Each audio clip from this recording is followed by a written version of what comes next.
Bereshit, capítulo 19.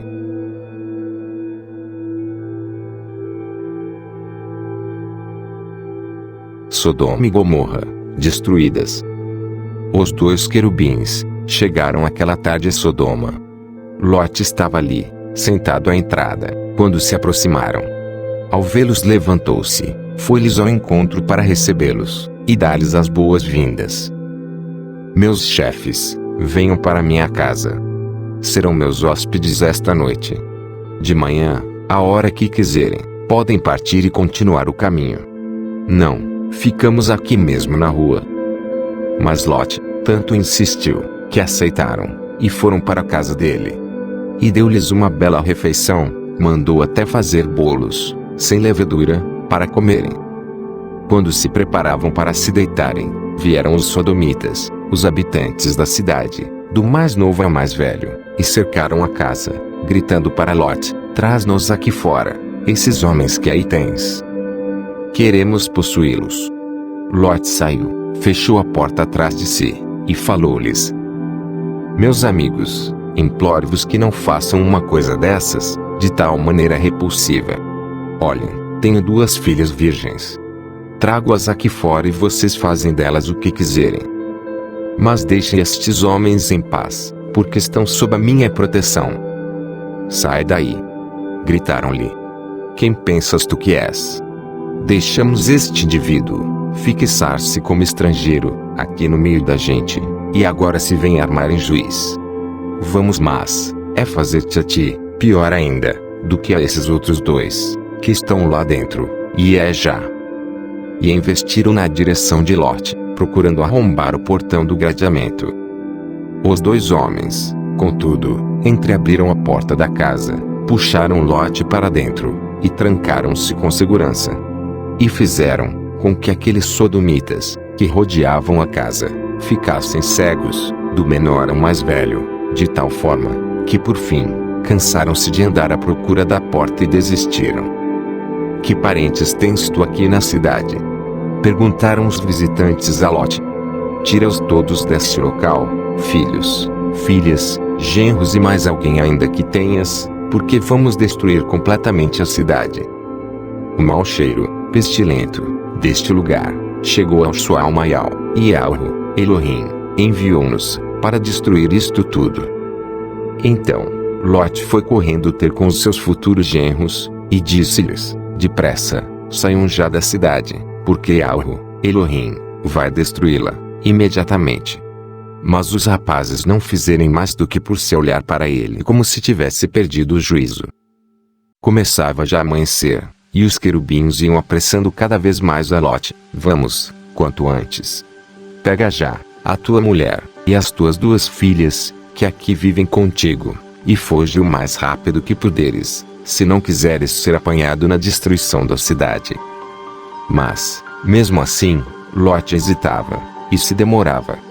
Tiveram que pegar ele, e a família pelas mãos, e correram todos para fora da cidade, porque Yahweh, Elohim, teve compaixão e deu-lhes ainda tempo suficiente para escaparem.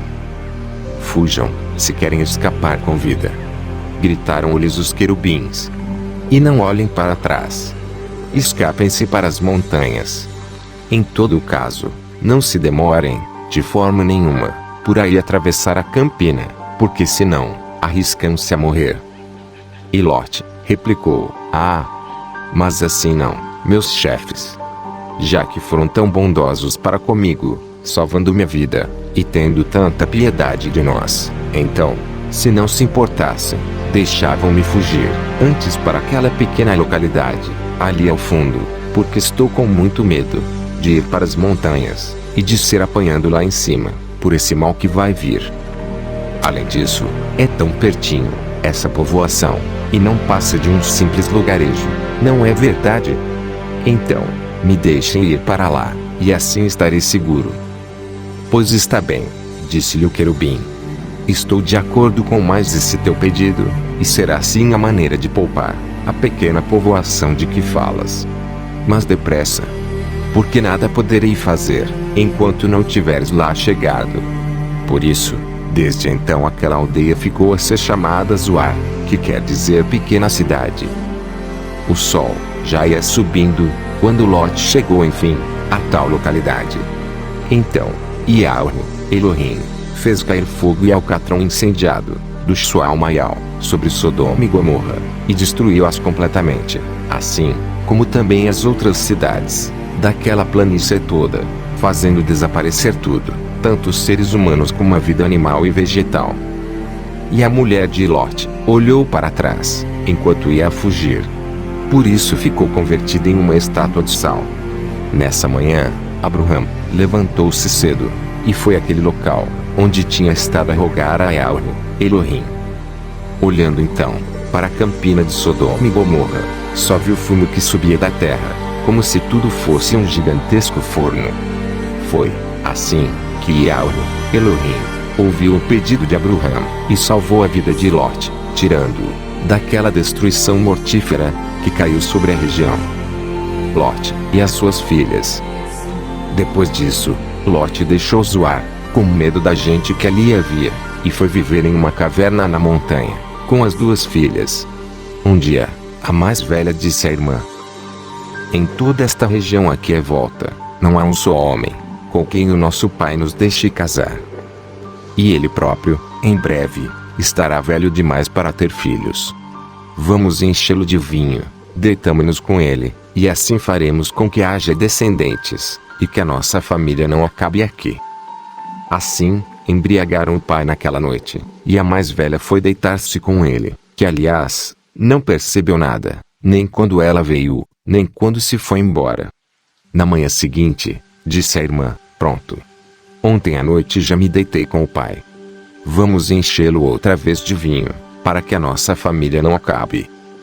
E assim, chegando à noite, embriagaram-no de novo, e foi a vez da mais nova se deitar com ele, como na véspera, não percebeu nada.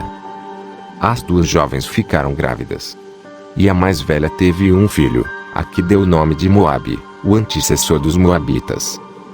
E o nome do filho da segunda foi Ben-Ami, o pai de todos os amonitas.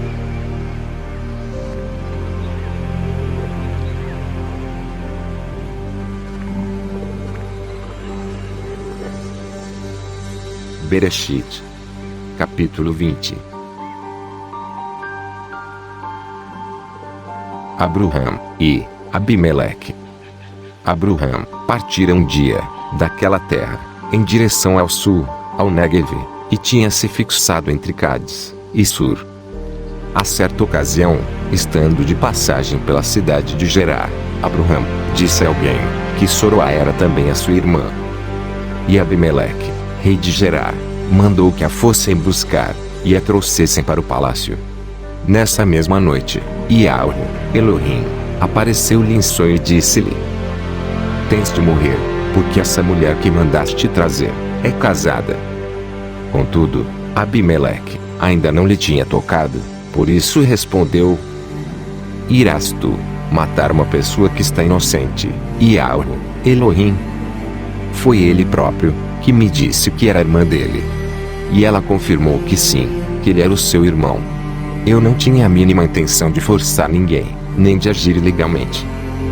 Sim, eu sei, respondeu-lhe. E foi precisamente por isso que quis impedir-te, que fosses mais longe, e que pecasse. O que teria acontecido, se lhe tivesses tocado? Portanto, restitui ao marido, e ele mesmo, que é profeta, orará a Yahweh, Elohim, por ti para que vivas. Se não o fizeres, fica então, a saber, que terás de morrer, tu, e todos os que são teus. Abimeleque levantou-se logo, muito cedo, mandou reunir rapidamente toda a gente que vivia e trabalhava no palácio, e contou-lhes o que tinha acontecido. As pessoas encheram-se de receio. Depois o rei mandou também chamar Abraham. Para que aqui nos fizeste isto? Que foi que eu fiz, que merecesse tal atitude da tua parte? Levando-nos, a mim e ao meu reino, a tornarmos-nos culpados de um tão grande pecado. Fizeste uma coisa que nunca devias ter feito. E, no fundo, que tinhas tu em vista, agindo dessa maneira? Bem, respondeu Abraham, é que eu pensei que isto seria uma terra onde Yahweh, Elohim, não era respeitado. E então, tive medo que, para me tirarem a minha mulher, me matassem. Mas ela é, na verdade, minha irmã.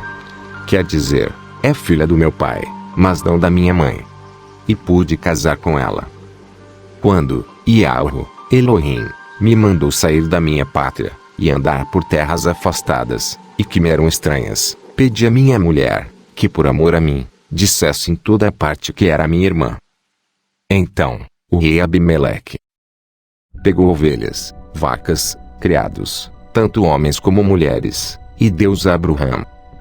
E restituí-lhe Soroá, a sua mulher. Tens toda a extensão do meu reino à tua disposição. Escolhe o lugar onde queres viver.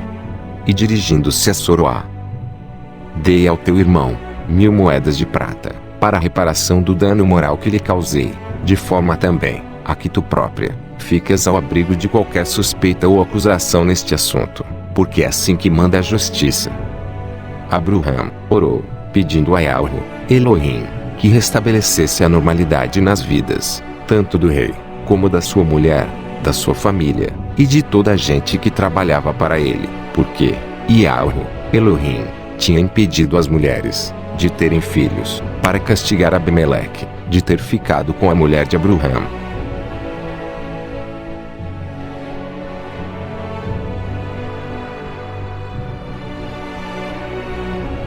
Bereshit, capítulo 21.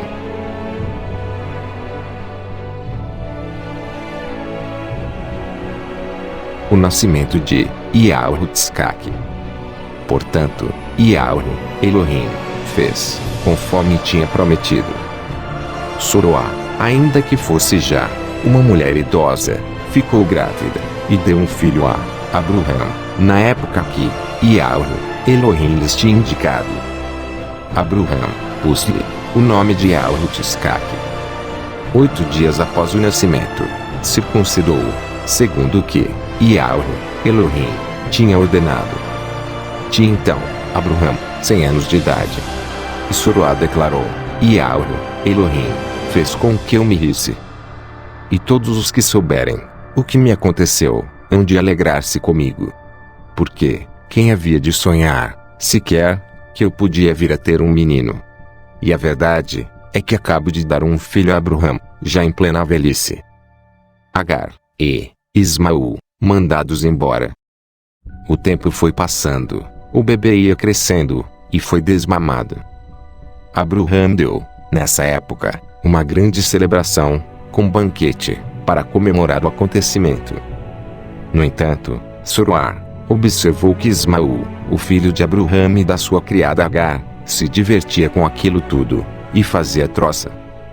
Então, disse a Abraham: manda embora essa criada mais o seu filho, porque este, de maneira nenhuma, poderá vir a herdar o que temos juntamente com o nosso menino.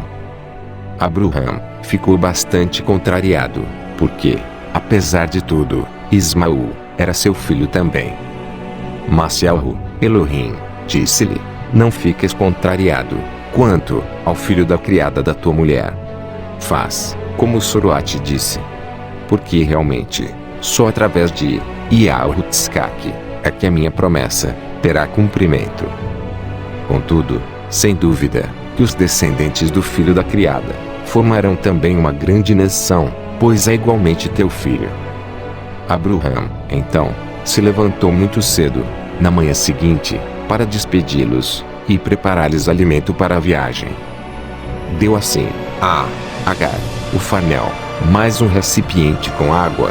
Ela pôs tudo aos ombros e mandou-a embora com o filho.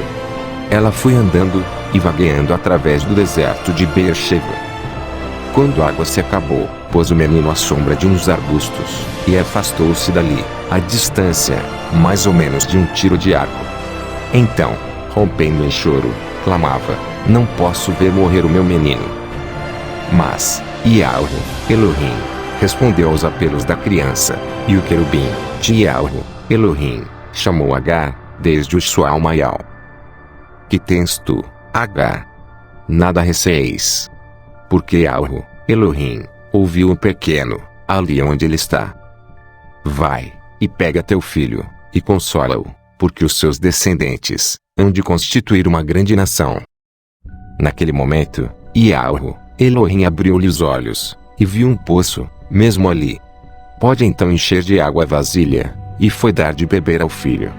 Yahweh, Elohim, acompanhou o rapaz, enquanto crescia, e vivia no deserto de Parã, onde se tornou atirador de arco. A mãe arranjou-lhe casamento com uma moça do Egito. O acordo em Beersheba. Por essa época, o rei Abimeleque, e Ficol, comandante das suas tropas, veio ter com Abraham, e disse-lhe: é evidente que Yahweh, Elohim, está contigo e te ajuda em tudo. Jura-me, então, que não me defraudarás, não me enganarás, nem a mim, nem aos meus descendentes, e que as tuas relações comigo e com a minha terra serão sempre de boa amizade. Aliás, tal como eu fui para contigo. E Abraham respondeu-lhe: pois sim, juro. No entanto, Abraham aproveitou para apresentar-lhe uma queixa com respeito a um poço que os criados do rei tinham tomado pela força os de Abraham. Mas é a primeira vez que ouço falar nisso, exclamou Abimeleque. E nem faço ideia de quem possa ter a responsabilidade. Por que não me disseste há mais tempo?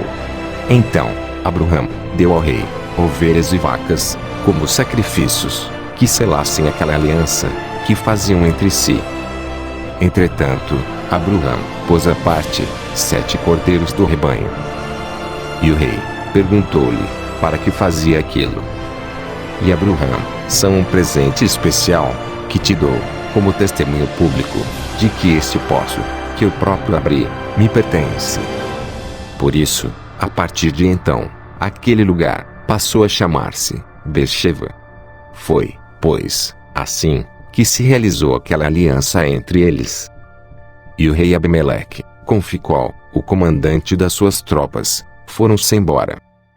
Abraham plantou um bosque naquele lugar, junto ao poço, orando a Yahweh, Elohim, e adorando-o. E viveu ali, na terra dos palestinos, ainda por muito tempo.